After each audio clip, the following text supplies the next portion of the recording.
ప్రస్తుతం మీరు చూసినటువంటి ఈ ప్రాంతం అమరావతి రాజధానిలో ఎంతో కీలకమైనటువంటి ఎర్రపాలెం గ్రామానికి చెందినటువంటి చెరువు.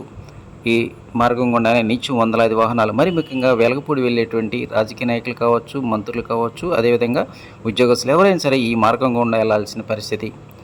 అయితే నిన్న మొన్నటి వరకు ఈ చెరువు చుట్టూ సరైనటువంటి ఐరన్ గ్రిడ్డర్ లేకపోవటం వలన ప్రమాదవశాత్తు మరి ముఖ్యంగా రాత్రి సమయాల్లో అనేక మంది మృతివాద పడ్డ సందర్భాలు ఉన్నాయి.